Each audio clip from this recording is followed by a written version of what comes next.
I'm Charlie Walker. I'm the COO of G2 Interactive. I know you're saying, wait a minute, I thought this event was sponsored by Refinery. Well, actually, it's a little bit of both. In case you didn't know, on July 3rd, Refinery was acquired by WPP, which includes the G2 family of companies, and specifically G2 Interactive. The rationale behind this was what we like to think of as 1 + 1 = 3. The best of Refinery's interaction design and user experience, production and technology expertise, combined with the creative talent, brand strategy, and worldwide global network of G2 online and offline media companies.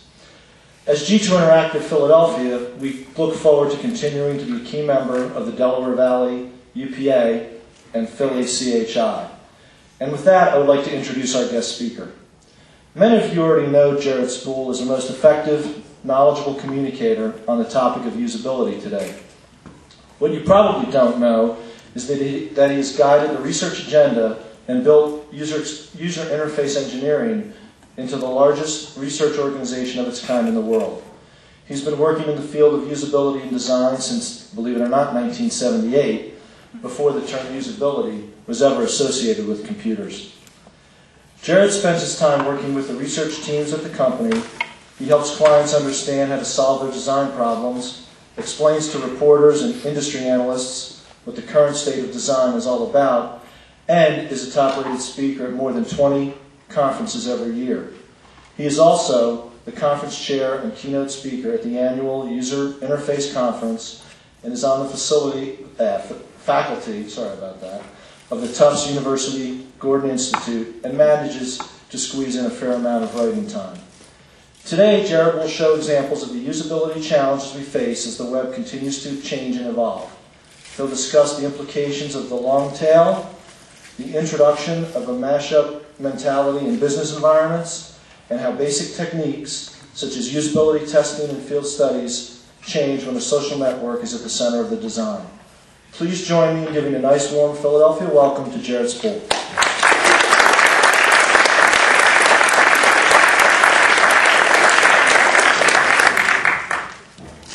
I love being here. It's cool. The two-screen thing. Last time I was here, you had two screens. It's really cool we have two screens. You know what you do? Just put your finger up in front of your nose and then cross your eyes and like go stereo. Very cool. So, Philly is a two-screen city. I was in Seattle last week. They were just one screen. You guys are twice as good as Seattle.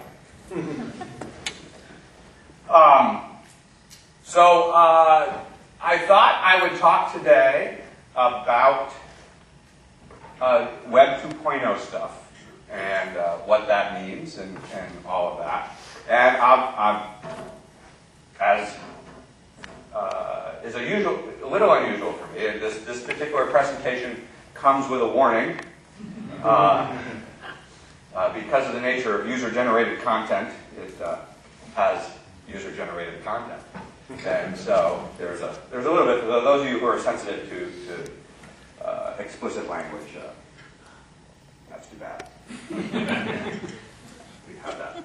To talk about Web 2.0 stuff, you have to start by defining it. And defining Web 2.0 is one of the great challenges of the internet space right now, because everybody has sort of a different definition. And I actually found the folks at 37 Signals sent out a survey a few months back that was for Basecamp. Basecamp is this tool that they have for tracking projects, and so they sent out this satisfaction survey to all the Basecamp users.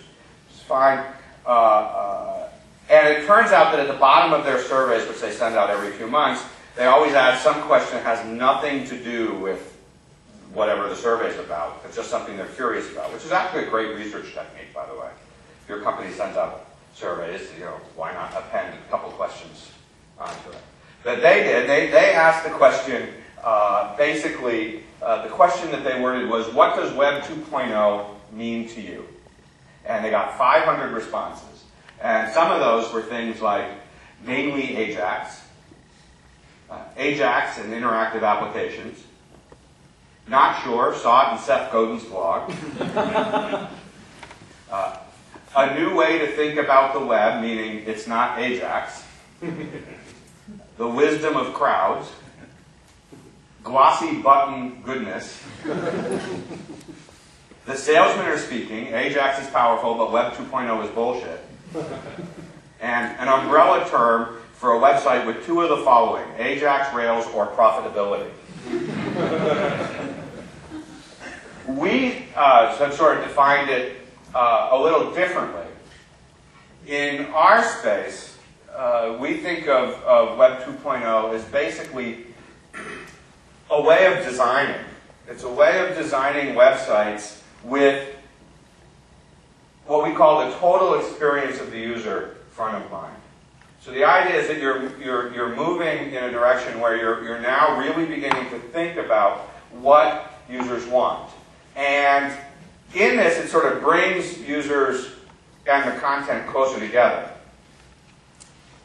But at the same time, it also sort of restructures the way that we think about websites. And so pages are no longer necessarily the way that we approach it. We start to think in terms of other interactive pieces, and sort of the traditional web interface starts to dissolve when you get into this. The folks over at O'Reilly have been throwing around the term small pieces loosely joined, and we think that this is actually very important. That this idea that what you have is a lot of little things that you can combine in interesting ways, and it's a mixing pot. And you think in terms of the ingredients you have from a design standpoint, and you take those ingredients and you say, well, what can we do with this set of ingredients, and what can we do with that set of ingredients, and you move things together that way. So there's a lot of that type of thing going on. Now, to sort of talk about this, I want to take a moment and do something which I very rarely do in presentations, which is to talk about really what we're trying to do at user interface engineering. Because it turns out there's a bit of confusion about what we do. A lot of people sort of see us as a usability consulting company, which we're not. We don't do consulting. We do run usability tests in our research, but we don't. We rarely do that for clients. In fact, we try not to do anything for clients. Over time, we've learned that the less we do, the more we can charge. So the goal is to do absolutely nothing and just rake in the money. But we're in essence we're a think tank. The way we see ourselves is a research company that has a mission, and the mission is to improve the quality of people's lives by eliminating the frustration that's caused by the introduction of technology. And we see this, interestingly enough, as a 100-year mission. We see this as something that's going to take a really long time. So part of our challenge is to build a company that can withstand being around for 100 years, even though all the people who are there right now are eventually going to go away and be replaced by others. So we're looking at this from a long-term perspective.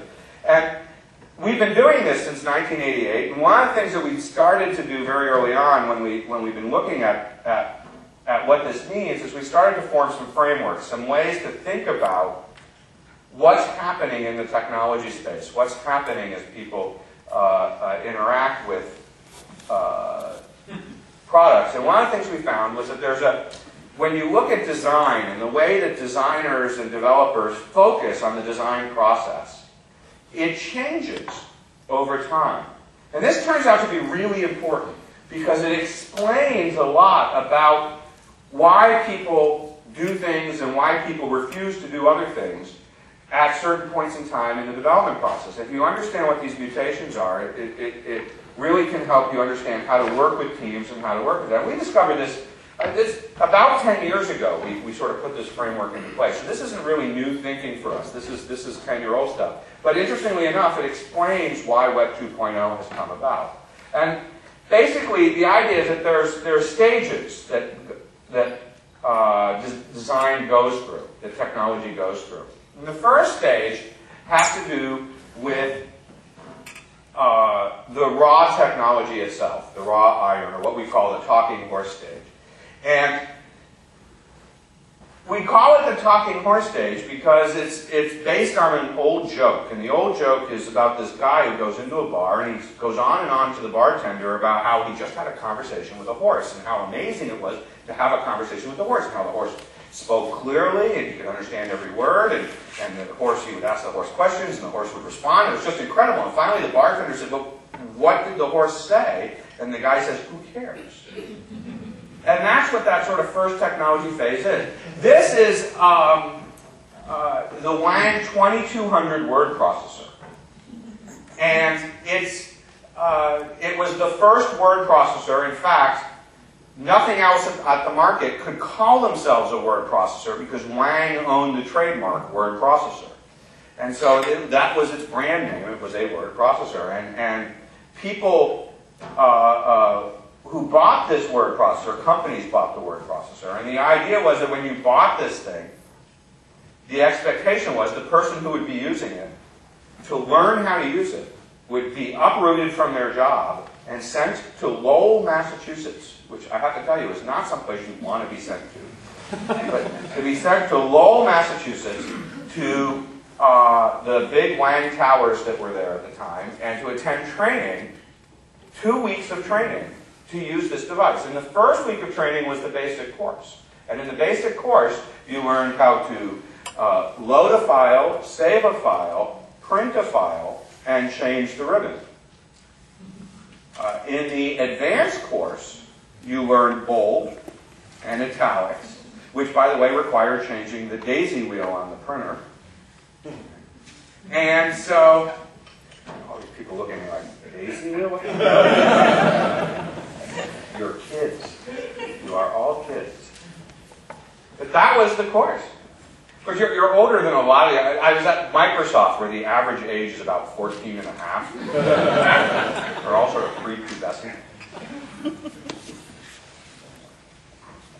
I made a reference in a talk there to a 3-hour tour. And I got these sort of blanks there. And I said, 3-hour tour, Mary Ann Ginger, Mr. and Mrs. Howell, the professor, the skipper, Gilligan, Gilligan's Island. And this one kid raises his hand and says, "Oh, I saw that's on Nick at Night." I am dating myself. So the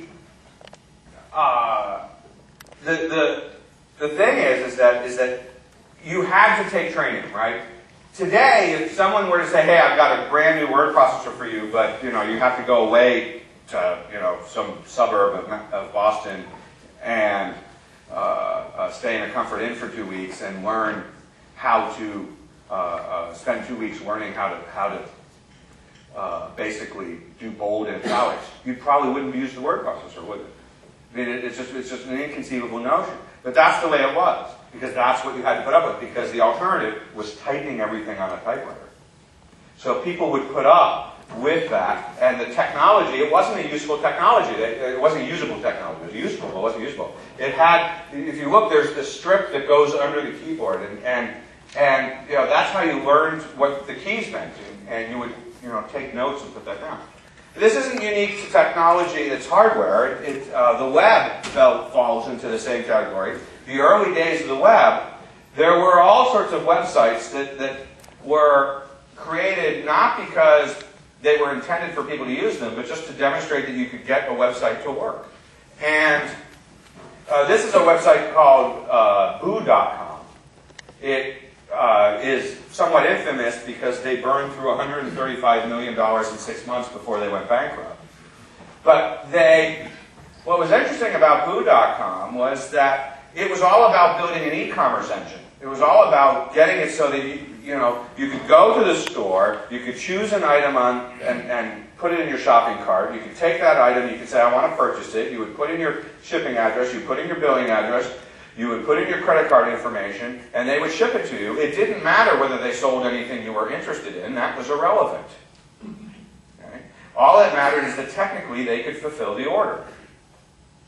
And that was basically what it was all about. And that's this sort of talking horse stage 1 type of focus. in stage 2, we move off to what we call a feature focus. And in the feature focus, now we think in terms of features. We think in terms of all the different things. So one day, on a whim, I decided to open every menu or toolbar that you can open in Microsoft Word just to see how many there were. I was absolutely shocked at how small the area to type in got as I opened all this stuff up. And what was really stunning about this was just what there was. The things I've been using this product for years, and I never knew all the things that were there. There's a 3D manipulation toolbar. In case you've got 3D objects that need rotation, pan, and tilt, they've got the functionality in Word to manipulate these. So worry not. Next time you have 3D stuff, you can do it. Over at Amazon, they now have blogs. Because if I want to read a blog, where would I go? I'd go to Amazon, of course. For some reason, they feel the need to put these blogs in on their site because people must want blogs on Amazon. And so, again, it's just sort of adding feature after feature after feature. And it sort of shows when you look at the menu of items that Amazon now offers. They have all sorts of crazy things here, like Z-Shops and Digital Locker and Amazon Connect and Amazon Fishbowl, whatever that is. And they have all this stuff that it's not very clear at all what they have. They just keep piling more stuff on, throwing stuff against the wall, seeing what sticks. And that's sort of the feature focus of things. And you see this happening, and that's the second stage. But after the second stage happens, you see a move towards experience. And the move towards experience is different. It becomes really sort of dramatic. People really don't know what to make of it at first. And at first they're like, oh my gosh, I can't believe this works. But it turns out that what this is of course the homepage for Craigslist. And what's amazing about the homepage for Craigslist is A, this would never appear in anybody's portfolio. Okay? But B, it works perfectly for every user who runs into it. Because they select the city. Once they select the city, they just find the category they want, because chances are they're coming back to just a couple of categories every time because they have a very narrow interest. It really works very well for them. And it's amazing how popular this service is. And it's not because people prefer ugly stuff. It's because it delivers the right experience. And because it delivers the right experience, it works very well. Another example of that is MySpace. MySpace, again, falls into the category of being amazingly ugly most of the time. In fact, the thing about MySpace is that this is not the default page you get. The default page you get actually isn't too bad. People have to work hard to make things ugly on MySpace. It takes extra effort, and some people actually pay other people to make their page ugly for them. It's really quite stunning. But people are fine with this who use it because it's about the experience. The MySpace experience is a very specific experience, and it's something that the users of MySpace are really quite into. And it's really quite a remarkable phenomenon. And that's what this is really about, is talking about this idea of Web 2.0 being focusing on the experience of the user. So whenever you hear someone talking about Web 2.0, that is pretty much what they're talking about. Now there's all sorts of companies that claim to be Web 2.0 companies.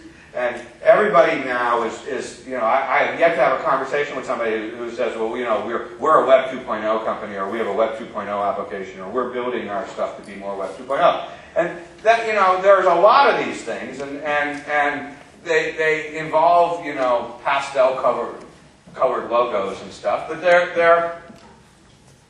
what they're really about is that they embody something that is this experience focus. These are companies that are building products or services, well, though sometimes that's too strict because nobody knows how they make any money at these things. They're building applications that could be features of a product or a service someday, maybe. But what is interesting is that they're all sort of improved experiences.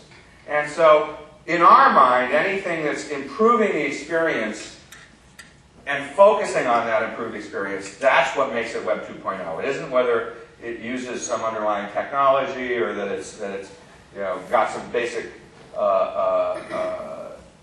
infrastructure, but that it's, in essence, working to improve the experience versus just focusing on the features versus just thinking about the technology. So that's what it basically is. Now, it turns out that there are some components of Web 2.0 that we think are really critical components. And in particular, these components are things like APIs, which turn out to be the programming interfaces, RSS feeds, which are data streams that allow the user to pick and choose, folksonomies, or tagging, you may have heard it called, and social networks, the ability for computers to not just be the human and the computer, but now the human and the computer and other people. So that's basically it. And I'm going to talk about each of these and spend the rest of the time sort of talking about these things and the usability challenges that they present from our research. But these are basically the four components. Now, something that's missing from this list that a lot of people wonder about are things like AJAX, right? We don't actually consider AJAX to be Web 2.0 because it's actually been around for a really long time. It's only recently gotten the name AJAX. Jesse James Garrett one day woke up and out of a cold sweat and said, "Oh my God, it's AJAX." He does that. That's an adaptive path thing. They all hallucinate names. It's the mushrooms they have in the salads, I think. So that's got the name, but most people who've been doing a lot of web design work just went, "Oh, so that's what it's called," right? They've been doing that kind of work for a really, really long time. So the fact that this idea of doing XML HTTP requests with asynchronous communication with the server, that wasn't new. That's an old thing. What makes it new and interesting is just the fact that now it has a name, we can sort of talk about it, and people are recognizing it. So we don't consider that to be Web 2.0 because we also don't consider something that a lot of people talk about, which is user-generated content, to be Web 2.0. And the reason that we exclude that from the Web 2.0 stuff is that user-generated content has been part of the web from day one. The first websites done at CERN were all user-generated content. It was intended to be this network of astrophysicist material, and well, not the material of astrophysicists, but this knowledge material that they work with. So that was the intention, was to have all this stuff for them to gather, and then of course, Amazon has had user-contributed reviews from day one, and eBay has been selling user-contributed crap from day one, and so every website had some sort of user-generated content from the early days. I mean, today's blogs are end generation away from GeoCities and Tripod and all those great community websites, which were basically web pages for poor people. And so all that stuff's been around. So that to us isn't the same. What's different now is the experience, right? The experience that you have when you use these different things. And so bringing that content together. So that's how we see it. And this is probably embodied best with Flickr. Flickr is sort of the poster child for Web 2.0. So how many people here have used Flickr? Oh, okay. Well, so I'm not going to spend too much time talking about it, but I want to walk through it from a Web 2.0 perspective. So I want to give you a tour looking at it from that viewpoint. So this here, For the one person in the audience who didn't use Flickr, it's a photo sharing site. So it's basically a place for people to put photos up. And there's lots of photo sharing sites, but this one turns out to be the poster child of Web 2.0. And the main reason is because it embodies those four things that I talk about. And that's what sort of makes it different. This is the home page for Flickr, but interestingly enough, I'm betting that most of you didn't realize this was the home page for Flickr, because if you're an avid user of Flickr, you hardly ever see this page. The real home page looks like this. And that's because this is one of the things that embodies sort of Web 2.0 stuff, is it creates an experience that's personal. This is the personal page for Flickr. So you come up, you get, it greets you in some language you're not supposed to know. It has your photos, it has your friends' photos, it has random other photos. And so all of that stuff is there, and you are sort of immediately greeted with stuff that's familiar to you, and you can see what's going on.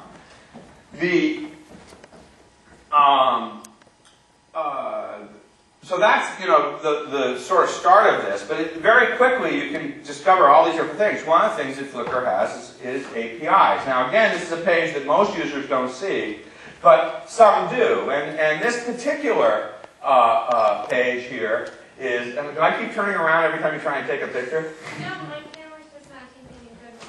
Oh, okay. Well, I don't think it's the camera. No, it's me. Trust me. There are no good pictures of me. I trust me. There was one taken in 3rd grade. I'll send you that one. You can put it up on your side. It was cute. I was wearing like a pumpkin outfit. You know, maybe I should start presenting in the pumpkin outfit. You thought about that. So the neat thing about the API is that it allows people to create functionality that the Flickr developers can't create themselves. And people do all sorts of great things with the functionality. This is an application that basically you give it your user ID, and what it does is it sucks out all the contacts that you've established in Flickr, all the people that you regularly look at their pictures of. And then it looks at all the contacts they have, and then it looks at all the contacts they have, and it creates this network map that shows you who's in the groups of people that you see and who's off sharing pictures amongst themselves and are excluding you from activities that you didn't realize were going on. And you can find out who's popular, more popular than you, and you can go and hang out with them. And so it's an interesting application, and it's dubious as to what its actual use is, but the fact is that it took, you know, like an hour to build this. It took virtually no time whatsoever to build this application. And that makes it very interesting, that with just a little bit of programming skill and a little bit of free time, you can start to build applications that look just like this. This is another application called Mapper, M-A-P-P-R, and that's because in the Flickr universe, the letter E is somehow a precious commodity and never used. And what they did was that people often put location information into the images. So they actually, when they upload the image, they'll say that this image was taken in San Francisco or on Route 66 or something like that. And what Mapper does is it actually geographically adds those pictures to a map. Now what's really interesting is that this particular application became so popular that the folks at Flickr decided to purchase the company that did it. Well, purchase the company is far too strong a word. They just hired the guy. And so the guy did it in his free time. He actually had another job. They hired him. They bought the technology.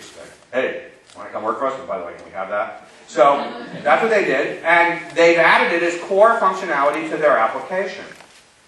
Now, this isn't an application that they thought to build. This guy, you know, woke up from a hallucinogenic dream one day and decided to build it, and then it became popular, and they thought, well, gee, we could have that. How, you know, and well, we could build our own, or we could just get the guy. And they got the guy, and that's how they did it. Turns out the functionality to get Flickr pictures printed, they did almost the same thing with.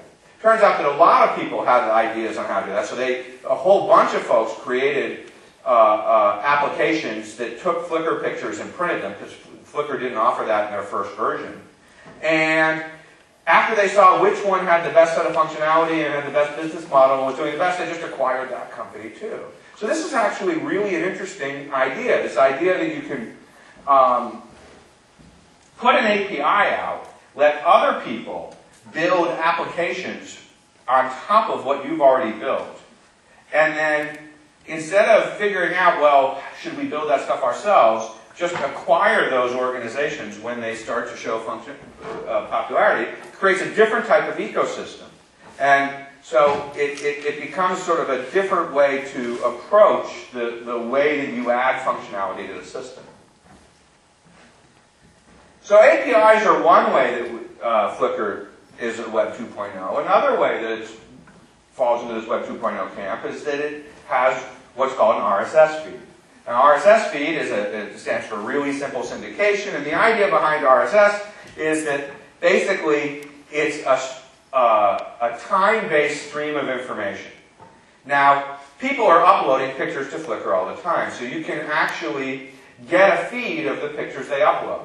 And that in itself is not that interesting. I mean, I know what pictures I upload, so having a feed of my pictures in my feed reader is really not that interesting a notion. I haven't bothered to load that feed into it. But it turns out that once you have this feed available, there are things you can do with it. Flickr offers a tool called the Zeitgeist. And the Zeitgeist is this little widget. You can put it on your desktop, you can put it on your blog page, you can put it wherever you want to put it. And they'll give you a little bit of HTML code, and you just copy and paste that HTML code someplace. And then what will happen is, anytime you add new pictures, that HTML code will suck the latest pictures into this little mosaic device, which constantly sort of displays the latest pictures you have. This means anybody visiting your page can now get access to your pictures without having to go to Flickr to see the pictures. So Flickr allows you to basically get the content of Flickr without visiting the Flickr site, which of course upsets the traditional metrics of page views, particularly if you're trying to do advertising-based revenue. But for Flickr's standpoint, it's created this really sort of loyal base, because now I can share my favorite pictures from my feed on my website. So anybody who visits my website, if I have a private website that I let my friends and family members do, they can now see my pictures automatically. I don't have to do anything special for them to see that. And it creates this sort of ability to pull things out. And that ability to sort of get feeds and pull information and have that information appear at the right time is really quite amazing. I have gotten in the habit now in my RSS reader of putting all of the really close friends, putting their Flickr feeds as RSS streams. So now anytime they upload new pictures, I instantly know when I boot my machine, because that's the page that comes up. And that turns out to be one of the things I'm most interested in. So now I can follow what's happening in their lives, because they tend to upload pictures pretty quickly. I can follow what's happening, my daughter and other people who I work with and good friends. And now I have that, and I'm keeping up to date on it. And it's absolutely fascinating to see those pictures show up in that way. And it's a very subtle way for things to happen. Another thing that Flickr brought to sort of the forefront was this idea of tagging. So every picture has basically user-supplied tags. So here's a picture I took of a couple of guys at the Chi conference. And this is Rolf Molik, who has done some absolutely amazing work on usability testing and has been around for a really long time. And this is this guy he used to work with named Jacob Nielsen, who's done a bunch of stuff. And here are some tags that I've associated to this picture. And I pretty much associated some of them on the upload process across all the pictures that I took at that conference, and other ones I added to the individual pictures. And if we look here at this tag here, we can see that basically this gives me some power, because now that I've put in the Jacob Nielsen tag for this picture, I can then go into Flickr's search, or I can click on this tag, and I can see all the pictures that I've created that I've tagged with Jacob Nielsen. So I can quickly find all those pictures. Or I can click on this little globe icon over here, and I can see all the pictures that everybody has tagged with Jacob Nielsen. including all the ones, the hundreds and hundreds of pictures that Jacob has uploaded. So what we have here is a whole mechanism for me to sort of make this ad hoc retrieval, and we can bring them all away, and then we can look at them, and it works really, really, really well. The fourth component is social networks, and again, Flickr has done a very good job of this. It's very simple the way it works. You can basically, of course, the default of all the pictures is to automatically be shared. This is one of the things that Flickr did very well going into it. So they made the default to be shared. This was actually completely different from every other photo sharing site in the world, which made the default to be private. So the default was nobody could see the pictures and you had to go to extra effort to share them. Flickr said from the very beginning, sharing to the world is the default. You have to go to extra effort to make things private. It's not a lot of effort, but you have to at least check off a box to make it private. And so what happens is almost everything is public. But people like to follow what other people are doing. So you can establish connections, relationships. So one Flickr user can establish another Flickr user. And you can invite people to be Flickr users. And it turns out that it worked out really well. So you establish this network of friends. And that turns out to have an interesting artifact because you can then see all the pictures that your friends have. So you can watch, as they're loading all the pictures, you can watch what they're doing. Kevin Chang, whenever I talk to him about pictures he's uploading, he says, oh yes, you've been watching Stalker, which is what he calls it.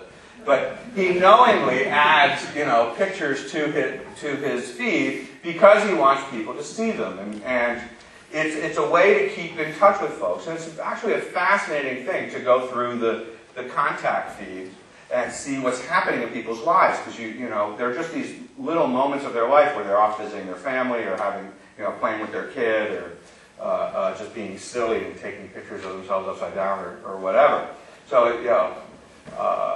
it turns out to be just that. And of course you can get all that as a feed. Everything on the Flickr site is a feed. And that's really one of the amazing things about it. They decided to make every piece of data a feed so you can get it from any angle. And it turns out to be very, very useful. So that's really what Web 2.0 is, and we're sort of at the dawning days of this thing. So it's this new world, and what we've discovered is that there are basically these challenges from a usability perspective as to how to deal with this. So what I'd like to spend the rest of our time sort of talking about are those challenges, talking about what makes each of these things difficult. So we talked about the four components. And I also want to talk about something which is a concept that's sort of riding along with this, which is this idea of the long tail. And we'll talk about APIs and RSS and folksonomies, social networks, and the long tail, and the usability challenges that come to that. Does that sound good? Mm-hmm. Yeah. Oh, don't sound so enthused. It's late, I know. So, and I was expecting like a full meal and all that. No, it was actually very good. You throw a nice bar mitzvah. Just kidding. So, I use a service called Twitter. Twitter is, well, it's hard to explain. Let's just call it that. It's in its initial sort of form, it seems sort of stupid. In that, basically, what it is that there's a box in a web form, and you're supposed to answer a question, and it only asks you one question, asks the same question every time, and the question that it asks is, what are you doing? Okay. And the idea is every so often you're supposed to log in and type in what you're doing. And then what happens with that information is if you've enabled so, it goes out to the public feed so that anybody can see what you're doing. And all your friends who follow you, people you can decide who you want to follow, all of them get the Twitter message too. And they can get it either on our webpage, or there's applications that you can get it. You can get it instant messenger, or you can get it on your phone. And so this Twitter is this way. And it turns out to be, I find it to be a really fascinating thing, because there are people who I actively follow on Twitter some of whom are actually in this audience. And when you meet someone who you follow on Twitter, who you haven't seen in months, it's a completely different conversation. Because it's not about, hey, what have you been doing since the last time I saw you months ago? It's like, hey, I saw you moved into the new house, and how's that going? Did you get the air conditioner fixed? And all that stuff, because these messages show up in your Twitter feed. And so it's really quite stunning. Well, it turns out that Twitter is this phenomenon. People love it, and it's really sort of growing, and they've got millions of users and absolutely no business model whatsoever. But that's irrelevant, because we're back in that days again, where profit is not the point. Let's see how long it lasts this year. But nonetheless, Twitter seems to be a lot of fun, and people are using it, and that's fine. And one of the things that somebody did was they took the API for Twitter. Twitter has an API.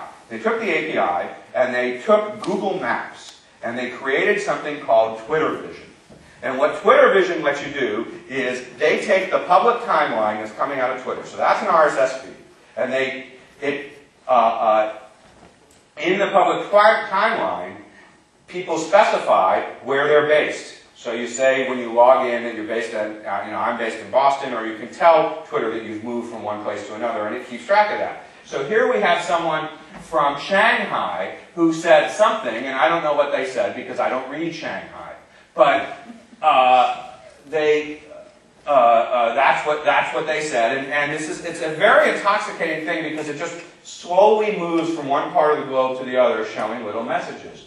Here's a message here from Calgary. It says, it's from a guy named Wasabi, and it says, wow, late night meatloaf with chutney after like 8 beers tastes delicious. Okay? So, the thing is it's this incredibly mesmerizing application to watch, because all these messages just come at you and they're completely meaningless and out of context, but for some reason you can sit there for hours and watch it. At South by Southwest, they put this up on a big screen and hundreds of people just stood and stared at it. It's just really stunning. Well, other people have gotten the idea. There's a website that's very popular in New York City. I don't know if they have it here, called Overheard. Okay? So somebody took the Overheard New York site, and they put that with Google Maps. They matched that up with Google Maps, and they created Overplot. And Overplot is basically, it shows you where things were overhead. So on Overhead, people in New York apparently talk. I don't know if you knew this about New York, but they talk so other people can hear what they're saying. And in Boston, we're very polite. We're quiet. But in New York, they talk all the time. So people hear what they heard, and they go to the website, and they type this stuff in, and they type where they heard it. So here on 8th Street and 6th Avenue, somebody said, a girlfriend said to her friends, what are we doing here? And then a random guy said, well, I'm glad the kids are still asking the right existential questions. So that's, just one thing. Or over on Thompson and Bleecker, some dude said, I'm not dating you or any of your friends. It's just not worth the effort. All due respect. Over on Houston and Broadway, a girl said, oh my God, Jen, you could be so skinny. I remember when you were skinny. You had such a great body. I was so jealous of you. Not anymore, though. But you really could be so skinny. Oh my God, I'm sorry. Are you offended? I'm just saying. You used to have a really great body.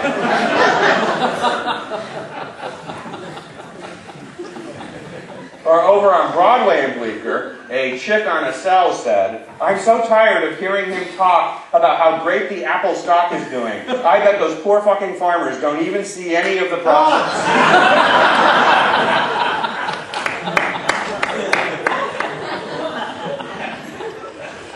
Right? So now again, this was just taken with a couple of lines of code and Google Maps, which has already been built, and the RSS feed out of the Overheard system, and it really was mashed up. And you can do amazing things. Eric Meyer, on a bar bet, decided to mash up Google Maps with a library that was done by Los Alamos that predicts how far a nuclear blast will affect based on its tonnage. So you put in the longitude and latitude. In this case, I put in for Las Vegas, and so I got that's the Flamingo Hotel in Las Vegas, and I said it was a 100-kiloton bomb, and you can see that it barely hits the airport, but it'll make it all the way down to MGM. And so, you know, again, he whipped this together half drunk on a bar bet one night. And it turns out to be very simple. Now, the first site or one of the first sites that really took advantage of this was something called ChicagoCrime.org. And what it was it took data from the Chicago Police Department. They put out all this crime data saying what crimes were happening in what neighborhoods. And they mapped that on top of the Google Maps. And so now you can start to see where crimes were happening, what neighborhoods were particularly safe, and what ones were having issues. And you could look over the range of data that they had. But this is where some of the usability challenges for this come in, because this was created by somebody who was interested in the subject, but wasn't necessarily an interface designer, was not necessarily a person who thought about designing interfaces. And he took two existing things and sort of merged them together and created what he thought was the best design he could come up with. He did it in his free time one evening, not part of his job. But he made some choices that I'm not sure were the right choices to make. So for example, if you want to enter a date, you go and you click on this, and he decided that the way that you should choose dates in the system is to choose from a list box of all available dates. Now, I don't know if you know this, but there are actually a lot of dates. So this quickly becomes an unmanageable list box to work with. It's not how I would design date entry. And anyone with sort of experience doing form data would probably think of a better way to do it. But this sort of shows the type of issues we have. The deal with kitchen cabinets, right, is that you can fix the problem if you put glass cabinets, right? You can find the glasses if you put some sort of glass cabinet. Now, you don't want to put glass in all the cabinets because there are things we don't want everyone to see. But we can find the things that people are saying. We can create, in essence, a way to see into the cabinets. What is the sort of equivalent for tagging? How do we let people see how I tag things versus how Dennis has tagged things, how other people tag things? And that's really sort of the struggle. Those are the types of issues we have. There are other things that are sort of known tagging issues, like what's known as the New York City, NYC problem, which is, you know, I tag something with New York and Amber tags it with New York City, but we mean the same thing. How does the system, when I click on my tag, know to show me her pictures? And so being able to sort of merge those things turns out to be difficult and gets us back to, you know, the sort of metadata issues that we had with taxonomies. And then there's stuff that have to do with moderation, because moderation becomes a big deal. When you a lot of people are seeing tagging as a real sort of useful way to deal with intranets. And you know, by the way, all these Web 2.0 things are perfect for intranets. There's a lot of problems that intranets deal with that are there, and tagging could be very helpful in an intranet setting. But what happens when somebody starts to tag, you know, every memo that the CEO writes as, this guy's a real asshole? Okay? Is that going to fit into the company culture to have that tag sitting around? Which means, if the answer is no, that probably means that you need some sort of moderation system. And as soon as you introduce moderation, if you have a company of 77,000 employees and you allow anybody to tag things on the hundreds of thousands of pages that you have on your intranet, all of a sudden you've got a real scale issue of moderation. How do you keep that moderated? How do you make the rules as to what is a reasonable tag and what's an unreasonable tag and all those types of things?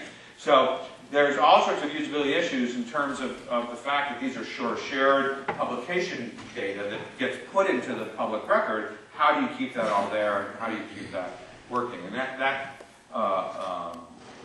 becomes an interesting issue.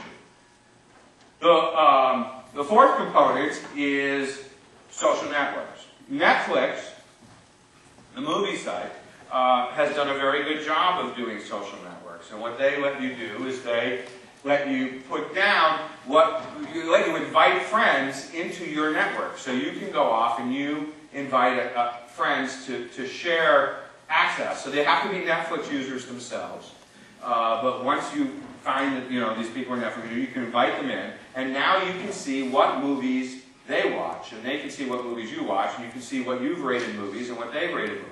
And all of a sudden, there's some really interesting things that happen. In addition to being able to leave messages for people saying this movie was really great, and I really enjoyed it, or don't waste your time on it, the Netflix system will actually show you what your friends have rated separate from the normal rating. So if your friends have a particularly unusual sense of humor, they'll rate those types of movies higher than the regular other folks that Netflix shows you in the recommendation system.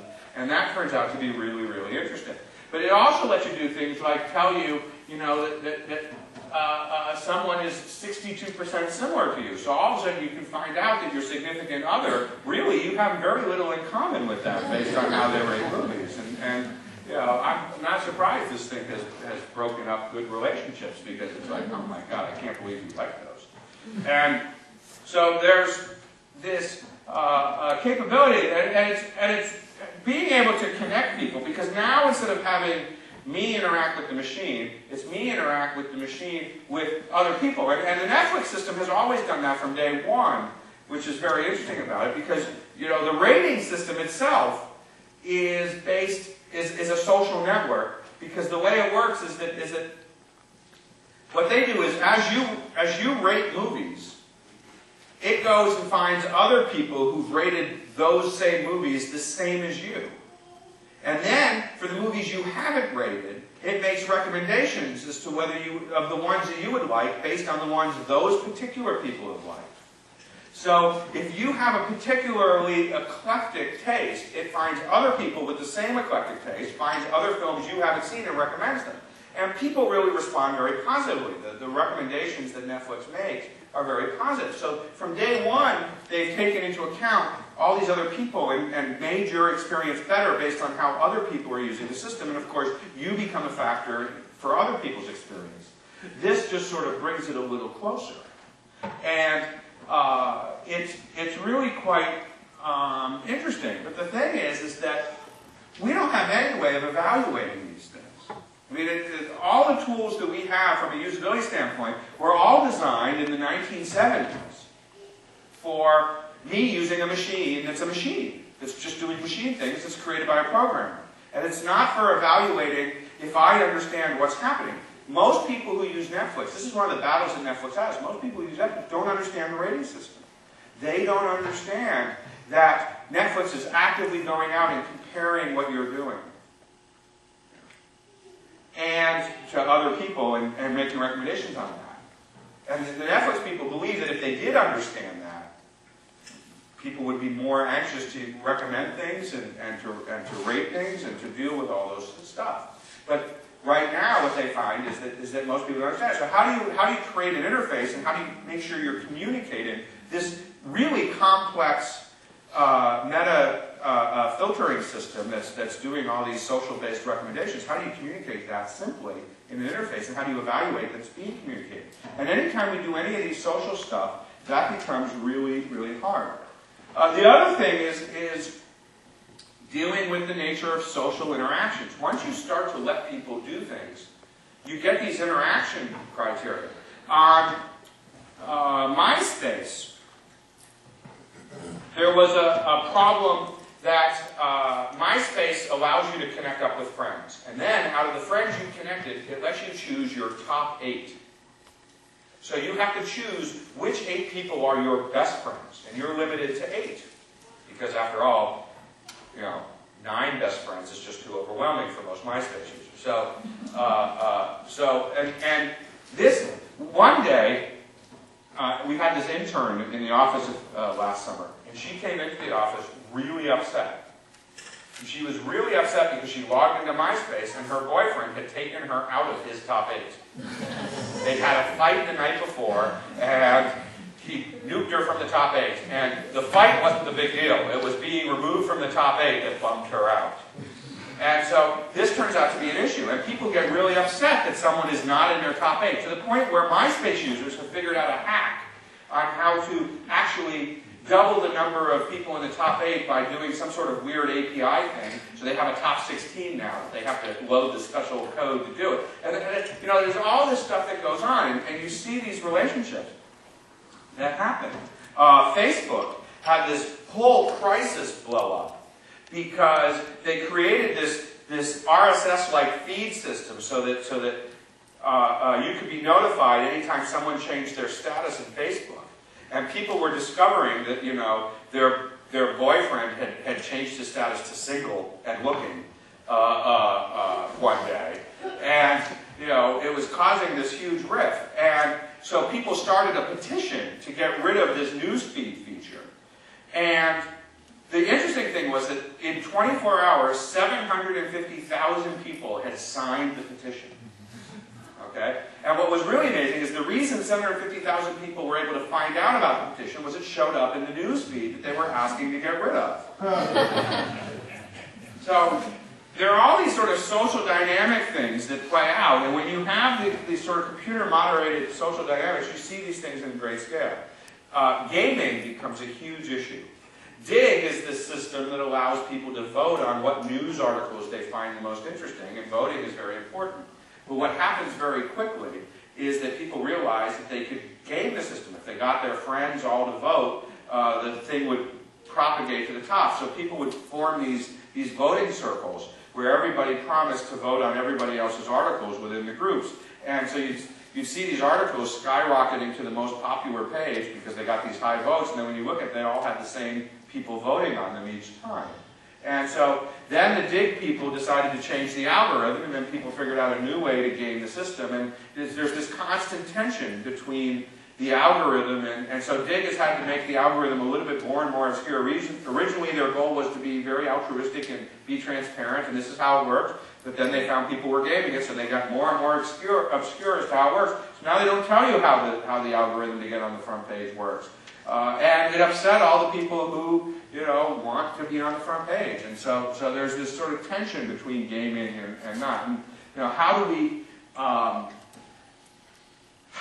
determine when it's bad for a system to be gamed, and how do we determine that, how do we test that in some sort of evaluation setting that a system is gameable? Because, you know, now we're talking about conducting usability tests where we might have to have 100 people using the system simultaneously in the session to see how it works.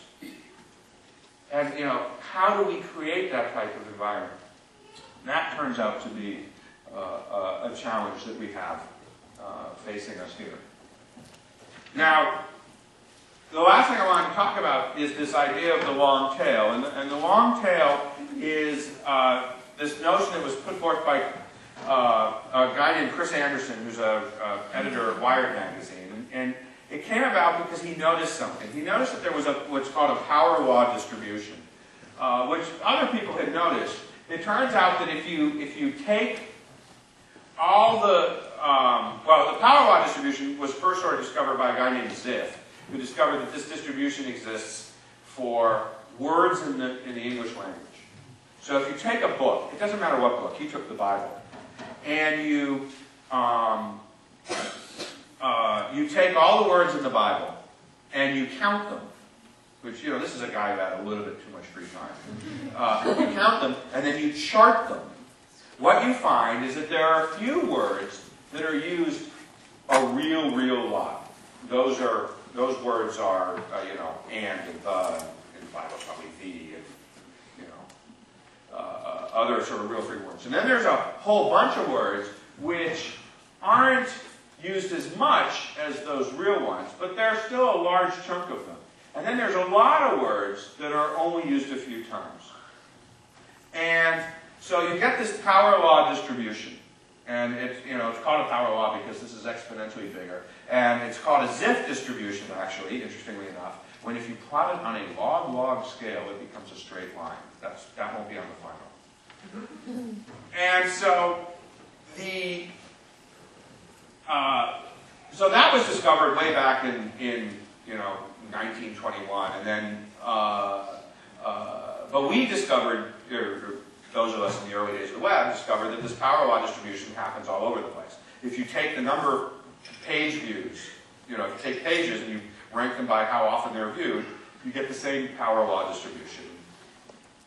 If you get the number of users who contribute in a social network, you get the same power law distribution. So all these things keep showing up. So it turns out to be a repeated distribution that happens over and over and over again in life, and we see it all the time.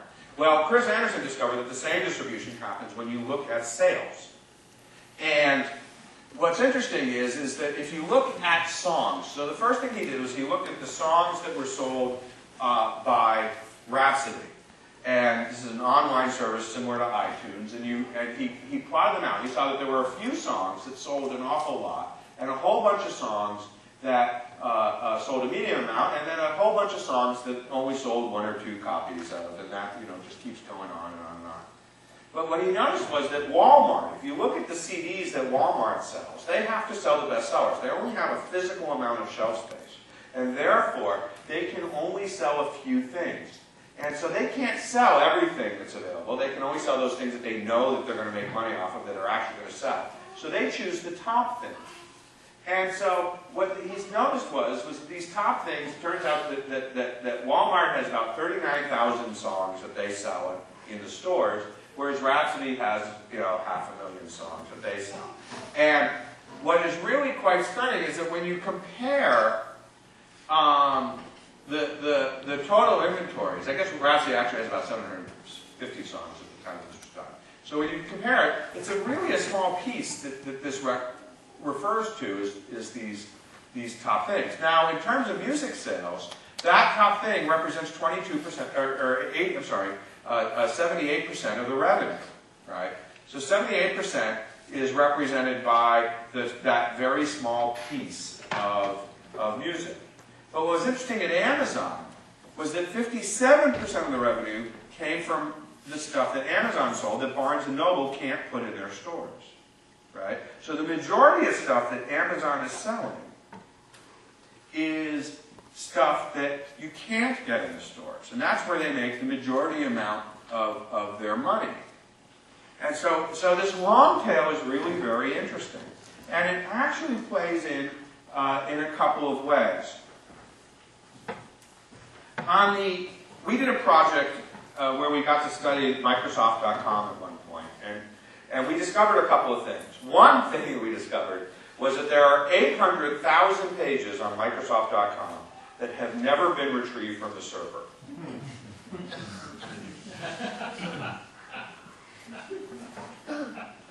You probably wrote some of them.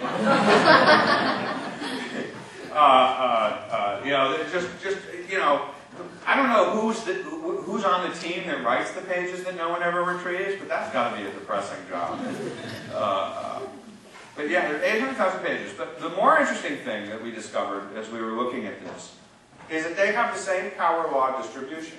It turns out that 98% of the things that people come looking for are actually found on only 2% of the available pages. So one could imagine taking that 2% of the pages and organizing them and coming up with a taxonomy and a hierarchy and maybe letting people tag them or something, and basically focusing on that 2% of the available pages and really making the information architecture of that shine. Right? You could imagine that happening. But the thing is that 2% of the users come for the remaining 98% of the pages, which is millions of pages. Right? So they come for that. And so now we get into some interesting challenges as to how do we let people have access to all of that content. Search is obviously a way to think about that, but it's still clumsy and produces false returns, and so dealing with that becomes a real issue.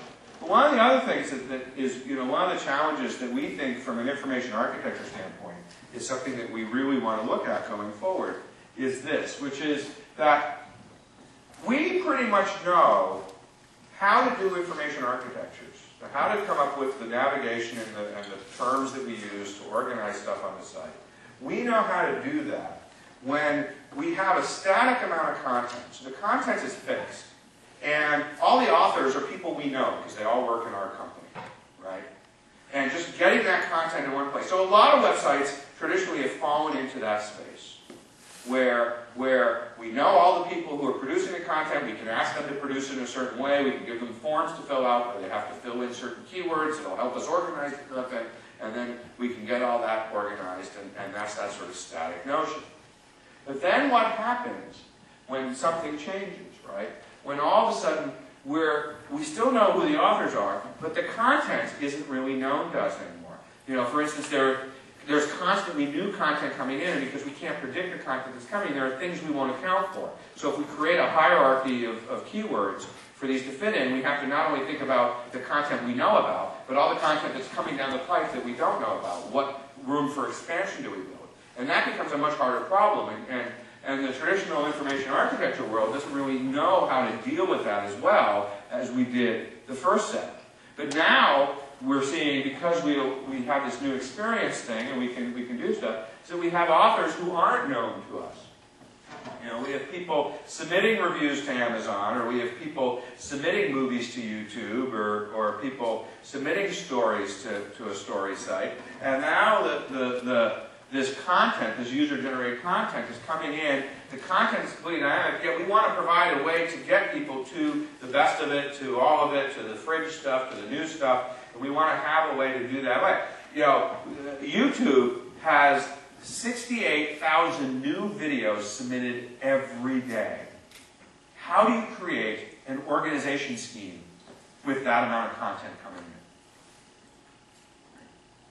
How do you manage that? How do you organize that? And that turns out to be really this problem. It's the same problem that Microsoft has with this, you know, the 2% content, which is you know, how do we really sort of deal with these millions of pages and you know, sort of surrounding all this stuff? So that's, you know, those are the challenges. And, you know, this is very beginning. So, you know, unfortunately, I don't have answers to all these questions. This is what our research is about. This is what we're looking at in our research agenda.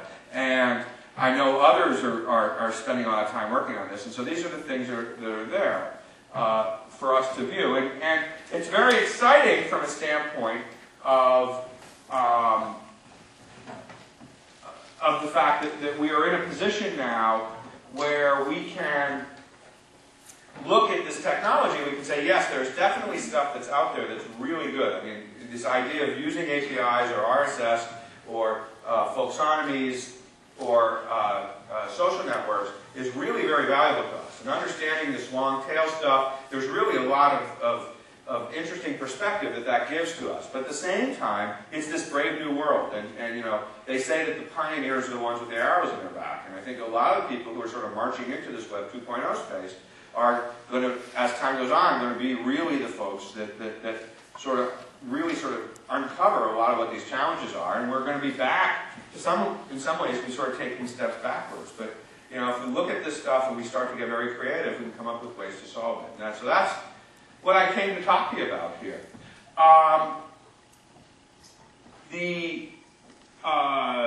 If for some reason you found this interesting, there's just a few things I want to tell you about. First, we have a newsletter that we send out that talks about our research. So as we discover more about each of these things, we'll be publishing it there. That's the place to sort of look. And that's free. And if you'd like to get signed up for that, all you have to do is give me a business card or a piece of paper with your email address on it, and I'd be more than happy to add you to the list if you're done on it. We also talk about things like this in our virtual seminars. This particular presentation, I'm going to give a variant of it in a virtual seminar at the end of, what are we now, July, August, or middle of August. So I'm going to be giving it, I think on the 16th of August, don't hold me to that date, but it'll be in the newsletter. Yeah, I think that's right, Thursday of that week, so that'll be the 16th, I think. So we will be, so if you have people who you work with who you'd like to see at those seminars, they're fairly inexpensive. You know, for one fee, everybody in the office can watch it. It's a webcast thing, and it works pretty well. We also have reports that we produce. We have a whole bunch on Sentence stuff, and we will be coming out with some in the near future on Web 2.0 related stuff, and AJAX and RIAs and things like that. We have our user interface conference, which is happening November 5th through 8th. in beautiful Cambridge, Massachusetts, and it's a lot of fun, and it's filling up, so you might want to sign up for that. And then we have a whole bunch of free resources. We have our blog, where we talk about a lot of this stuff on a daily basis, and we have our website, which has a lot of articles and resources and things for free. Podcasts, we have a lot of podcasts now. It's uie.com, and I'm desperately hoping it's usable. That's what I came to talk to you about. We have a little bit of time for questions, yes? So, we can do the question thing. Yes, sir? Right now I'm working on a project that's so exhausting that I basically fall asleep on the couch. Okay, well, I'm surprised you stayed awake for this presentation. I know I would do. But the thing is, they're trying to take an old application, the ones that you put up to up, and I realize it's not. Right. Well, I mean, the idea that they might be trying to improve the experience is a good thing. So the question is, are they focusing on the experience, or are they treating Web 2.0 as yet another feature? And if they're treating it as a feature, it probably won't work as well. If they're treating it as really sort of a focus on experience, and one of the key sort of things that is a predictor that they're focusing on experience is they actually start chopping out features that they realize are unnecessary. So if they start to do that, then there's actually a chance that this is going to work well. Yeah, I don't think they realize it, but I mean, from your presentation, I'm thinking I could probably hack up the camera that shows the quiet time. You'd have to stay awake. I mean, it's like a recruiting application. The whole thing is like when prospects apply for college and whatever, and address and like that. So you want to process and send emails. They're building all these things that are hard to do. They're not like letting people say, I want to get this so that way it's easy to remind people. But my question is not about that. Okay. About tagging. Anyone implemented like tagging dictionaries, like New York City, United States, a single word, or is anyone anything like a long tail? So one of the things that people are playing with in tagging, and I'm not the person to talk about this. There's actually a guy named Thomas Vanderwall who is my go-to guy on tagging stuff. One of the things people are playing with is something akin to Google suggestions, so that as you type in tags, it starts to suggest tags that match. So when you would type in new, and it would quickly come up with New York or New York City, and it would automatically complete. And the idea is that people could still type in a unique tag, but they could select from a list. And other sites, so some do that in the pull-down, all of Google suggestions. Other folks are doing it as a second screen, so when you assign a tag, it shows up. A good example of this is if you sign up for the website Delicious. I don't know if you're familiar with that. You sign up for Delicious. When you tag an article, if you use their bookmarklet and you tag an article for saving in Delicious, it will suggest tags based on what other people have tagged and things that are similar that you have tagged for this article and keywords that it finds in the article that match keywords you use. So it puts up a whole bunch of suggestions. And it makes it so that typing a new tag is actually hard. Just clicking on the tags that are there become easy. And so there are all sorts of little tricks for doing that. And the idea is to make the path of least resistance be the thing that gets the best data result. So again, that's focusing on the experience and looking. And those are all done with Ajax-type style tools and working with the server directly. Vivian. You're talking about research methods and how we haven't created new methods in a while. I was just talking to Dennis about it, that we're trying to create new things with new realities using very old methods that only apply. Like you're saying, how can you test something that 100 users at the same time?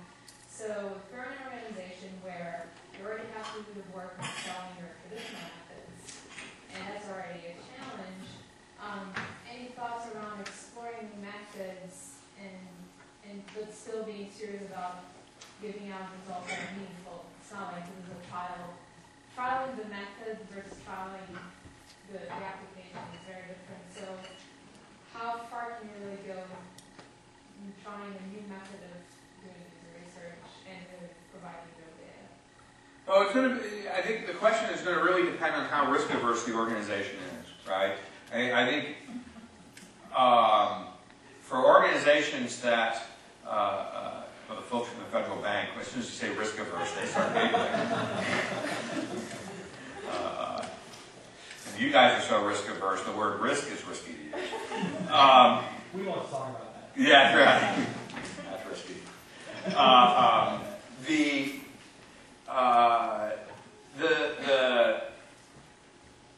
I think that there's something to be said about not necessarily being first.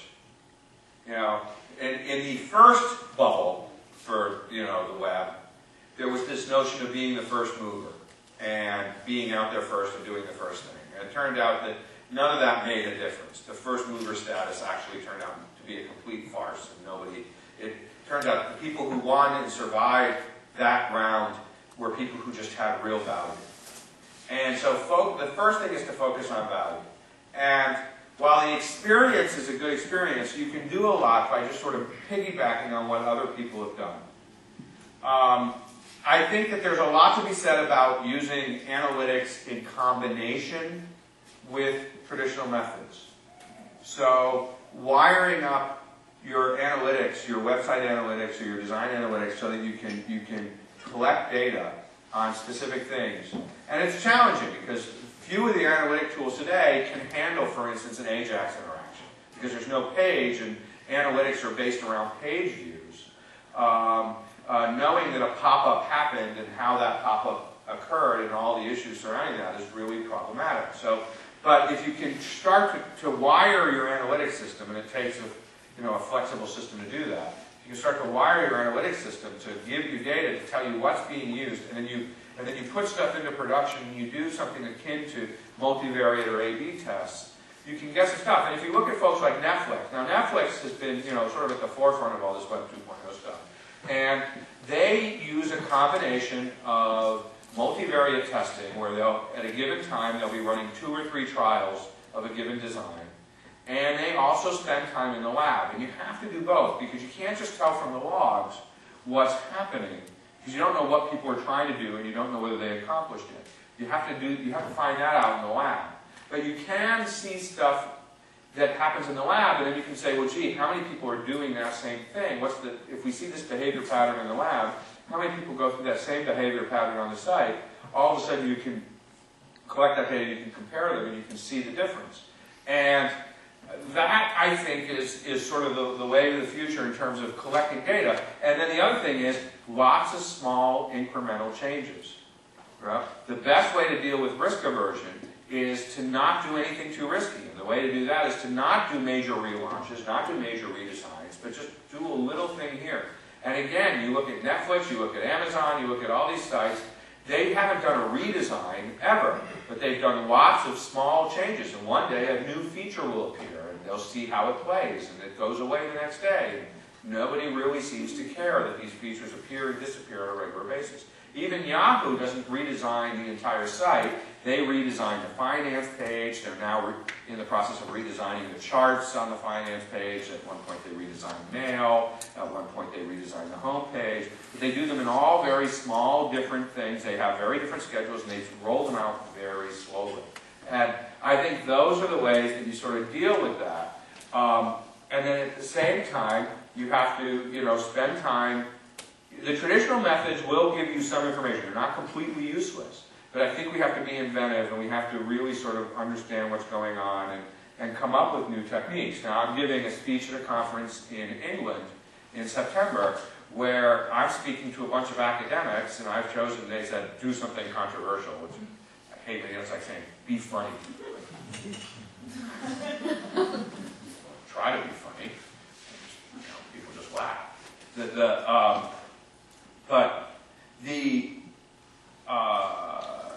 But I'm giving this talk, and they told me to be controversial, so the topic that I've chosen is to basically list all the things that we need the academics to research for us.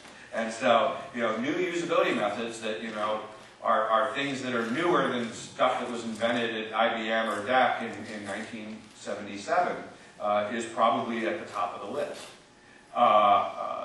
and dealing with this social interaction stuff and all these types of things is a good topic. And I'm going with a shopping list. Any grad students who want to do this? Because we need something. And so I think that there's really something to be said about us focusing professionally on making those things happen. And there are a lot of really good university programs now where there are students looking for master's and doctoral theses. Working, when you're at an institution that can afford to have these students, sponsor a student to do some research. And sometimes that's no more effort than making some of your data available to them and giving them a problem that needs solving. That's all it takes for the sponsorship. So doing that sort of thing, I think, could benefit a lot of us and moving that forward. So I think there's opportunities, but I think it's a big problem that we have as a field, is that with minor changes, our methods are basically the exact same methods they were in 1979. And I think that's a big problem. Yes, sir. Early on in the beginning of the presentation, you were talking about the design mutation, which I think was technology, functionality, or technology features and experience. Are those three steps, are they unique to the information technology industry, or do they parallel? No, it's all technology. All technology. I mean, you see it on, there's actually a fourth step, which I didn't mention there, which is integration, right? So you go from a focus on technology to a focus on features, to a focus on experience, to a focus on integration, where you're pushing the core functionality that you have into something else that's bigger and a different experience. We saw it with word processors, right? The first feature, the first thing was all focused on just getting it to work. Then it was, Word Perfect, and was the leader in sort of stage 2. In stage 3, Microsoft Word sort of focused, and then it became part of Microsoft Office. So you have this sort of progression that moves all the way through. We just saw it happen again with the cell phone, right? The early cell phones, I don't know if any of you used to use the bag phones and the big, Munga phones that were the size of, these big things that had antennas coming out. They were huge. You couldn't store them in anything other than a briefcase. But that was all about technology, and they were really hard to use, and the reception was really awful, and we loved them. We put up with them because they were better than not having a phone. And then for years and years and years, we dealt with these things, and they, it was all about features and services. Verizon and everybody just keeps putting in messaging and video and games and all sorts of things, and 99% of people only use it for phone calls, and but they kept adding features to get you to buy them. And then the iPhone comes along. And the iPhone is really very interesting, because the iPhone, for instance, doesn't do video. I mean, you can play videos, but you can't record video. And there's all sorts of things that the iPhone doesn't do.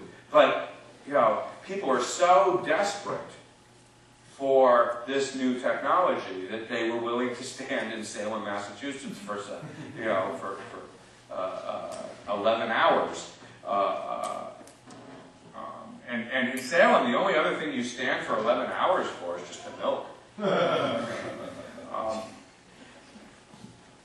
So I mean, it was just stunning that people would do that, And the thing is that you're very hard to find an unhappy iPhone user. By now there should be at least one, but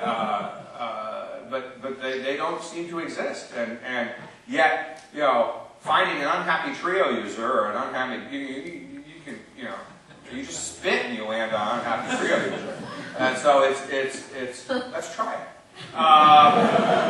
So it's it is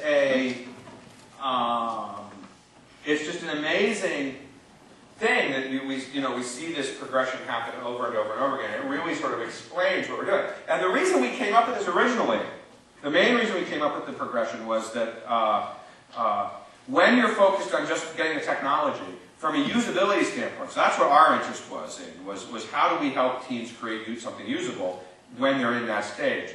They don't care about making it easier to use, because people will pay to take training. People will buy a second one for parts.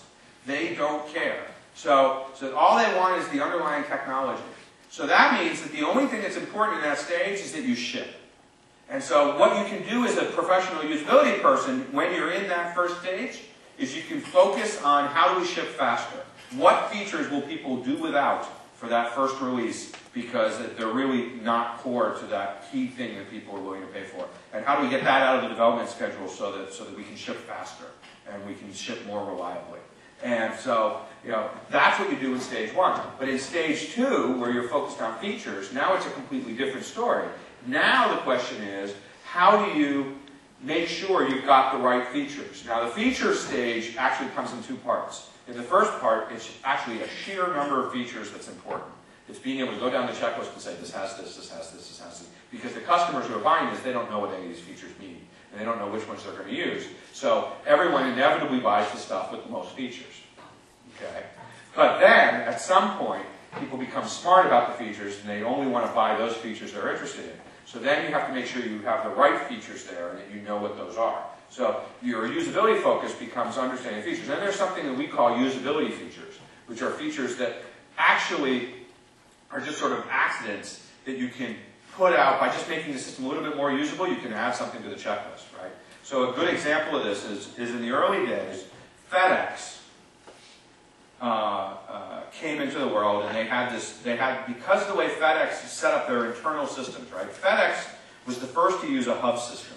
So if you ship by UPS, basically the way they did was at the local UPS depot, they sorted things into big piles. A truck pulled up for a given pile, they loaded that pile onto the truck, and it went from city to city to city until it got to the destination. And so they would look at where you were shipping the thing to, and they figure out what pile was going to be on the right truck that's going to go to that city, and that's how they got it there, right? But every UPS depot, and there were hundreds or thousands of them, were doing sorting. When FedEx first came about, they would scan into a computer. This was novel, right? FedEx was still using paper. They would scan into a computer the package number, and then they would ship it to Memphis, no matter where it was going. If I was shipping a package to you, I was standing here, you were standing there, and I was going to ship you a FedEx package, it would go to Memphis before it would come back here to go to you. Okay? And all the sorting was done by computer at the Memphis facility. Well, it turns out that gave them a feature that they didn't know they had, which was being able to track a package. UPS couldn't track packages because they didn't have everything in the computer. But everything that went through Memphis was sorted by the computer. That's how they could do overnight shipping no matter where you were in the country. So, everything flies into Memphis at 11 o'clock at night, flies out of Memphis at 3 in the morning, and that's how they do next day delivery. And Memphis Airport is this very busy place between 11 and 3. And so that's how they did it. So all they did was turn on the ability for a customer to track their own package. It turned out that people started using this through the phone, and somebody said, hey, why don't we just put it on the website? Let people type in an ID number and add it. It was like 5 lines of code from their perspective. And as soon as they did that, boom, it became this huge feature. Right? So that's a usability feature, understanding that there's a need out there that's being served and saying, look, if we just type these 5 lines of code, boom, we can do it. So that's stage 2. In stage 3, now you're talking about experience. It's a whole different ballgame from phase 2. Because now you get into our traditional notions of productivity and ease of use and ease of learning and minimizing the feature set and really getting core. And what's really fascinating is that people who are the king in stage 2 rarely survive stage 3 because they have this existing core base and they have this feature mentality. And making the transition from features to... And this is why Apple, who has never been in the cell phone business before, and was never in the MP3 business before that, all of a sudden comes in with a product that changes the game.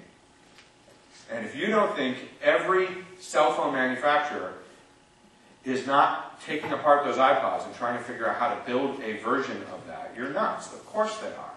Right? Verizon, okay, this is the thing that gets me. Verizon was so proud that they turned down the Apple deal. They had first dibs. Okay, I know.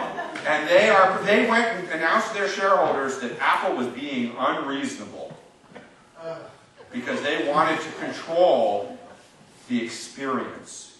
And Verizon wasn't going to let that happen. So, on June 29th, the weekend of June 29th, more than 500,000 iPods sold at an average service price to AT&T of $2,000. You do the math, but that's what Verizon didn't get. I'm sure they're thinking it was chump change. Right? So, that's $1 billion to AT&T of contracts that Verizon didn't get because the Verizon people were smart enough to turn that deal down. So, you know, it's about all that.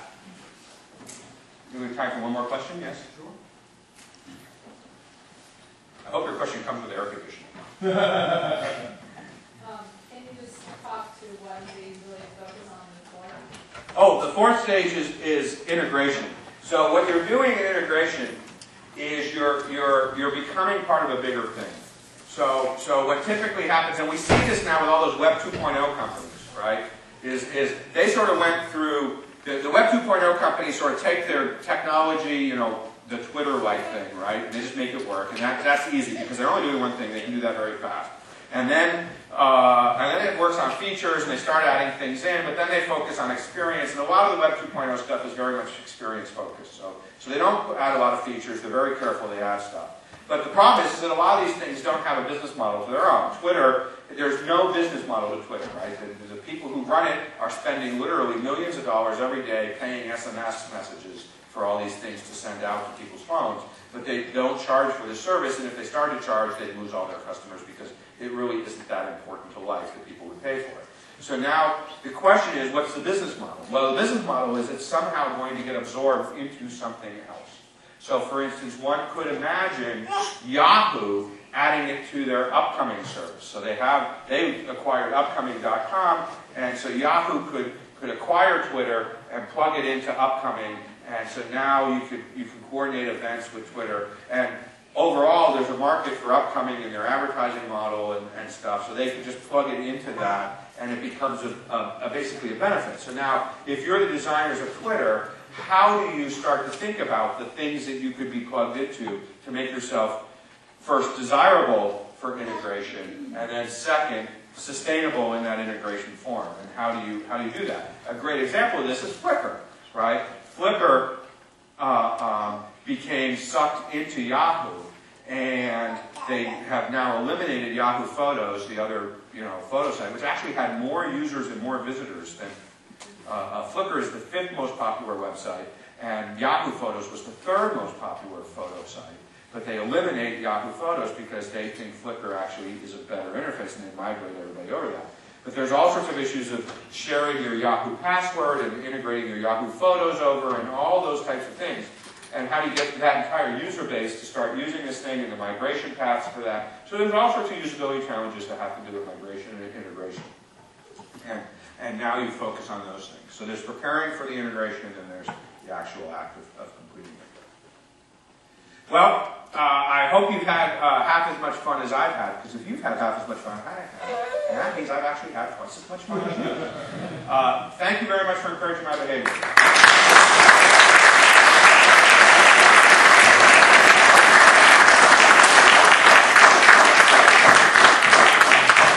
We're going to continue this, if you'd like, to join us at the new deck, which is on 33rd and Samsung. If you don't know where it is, just ask. Or follow somebody who's going. Follow, right. We have a couple of quick announcements before we take off. Do quickly now. I'm Dave Cooksey. I'm chair of Philly Chi. I just wanted to remind you of some things that are coming up. We don't have socials in the summer, but they will be returning in September. We're going to have our happy hour on September 20th, so look for details on that. We're planning our August meeting, and we've already got the September meeting lined up for the 27th, which is a Thursday. It's going to be on eye tracking. Less about demonstrating the technology, but getting down into details about how do you plan a study, how do you actually do it, and what do those, what do the actual data mean, and how to interpret it.